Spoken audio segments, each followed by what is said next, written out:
नमस्कार, मी रुचिता. ॲग्रोनमध्ये आपल्या सर्वांचं स्वागत. नुकत्याच झालेल्या अवकाळी पावसामुळे रब्बी पिकांसोबत फळझाडांचंही नुकसान झालंय. आता ऊन पडायला सुरुवात होतीये, पण तरी सुद्धा द्राक्षाच्या बागेचं व्यवस्थापन करणं फार गरजेचं आहे.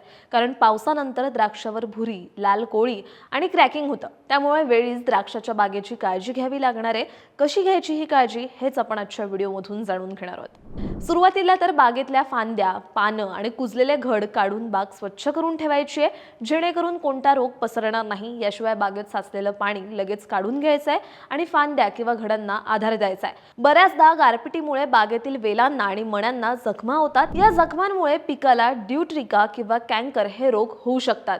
जर ती जखम किरकोळ असेल तर ती आपोआप भरते, पण जर जखम जास्त असेल तर त्या जागेच्या एक डोळाखाली काप घ्यायचा आहे आणि पूर्ण काठी जखमी असेल तर पुन्हा हलकी खरड छाटणी करायची आणि जखमांवर कॉपर ऑक्सिक्लोराइडची 1 ते 1.5 ग्रॅम प्रति लिटर संध्याकाळी फवारणी करायची. पाऊस थांबला, ऊन पडलं तरी आपल्याला द्राक्षांवर काही फवारण्या करणं गरजेचं आहे. का आणि कोणती करायची फवारणी पाहूयात. पावसानंतर द्राक्षाच्या बागेवर भुरीचा प्रादुर्भाव मोठ्या प्रमाणात होतो.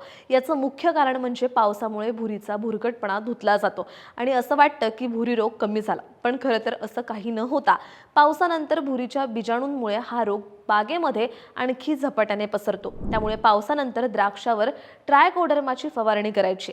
येत्या काही दिवसातच द्राक्षाची काढणी केली जाईल. त्यामुळे ट्रायकोडर्माची फवारणी केल्यामुळे फक्त द्राक्षाचंच भुरीपासून संरक्षण होत नाही, तर त्याची टिकवण क्षमताही वाढते. भुरीसोबत पावसानंतर द्राक्षावर लाल कोळीचा प्रादुर्भाव वाढत असतो. त्याच्या नियंत्रणासाठी गंधकाची धुरळणी करायची आहे. ही धुरळणी एकरी 5 ते 6 किलो याप्रमाणे करायची आहे. यामुळे भुरी रोगावर सुद्धा नियंत्रण मिळतं, पण याचा वापर करताना मण्यांवर कुठल्याही प्रकारचे डाग येणार नाहीत याची काळजी घ्यायची आहे. याशिवाय आणखी सुद्धा एक गोष्ट आहे, ती म्हणजे पाऊस झाल्यानंतर बागेला पाणी देणं टाळायचं आहे. द्राक्षाने जर जास्तीचं पाणी शोषलं तर मणी तडकतात, म्हणजेच मणी क्रॅकिंग होतं.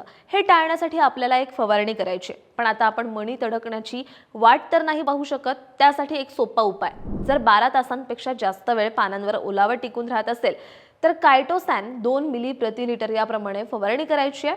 पण मागे 2 आठवड्यात जर तुम्ही द्राक्षाला गंधक अधिक कायटोसेन फवारणी केली असेल तर लगेचच फवारणीची गरज नाहीये. तुम्हाला ही माहिती कशी वाटली हे कमेंट बॉक्समध्ये नक्की सांगा आणि अशाच शेतीविषयक आणि नवनवीन माहितीसाठी ॲग्रोवनला सबस्क्राईब आणि फॉलो करायला विसरू नका.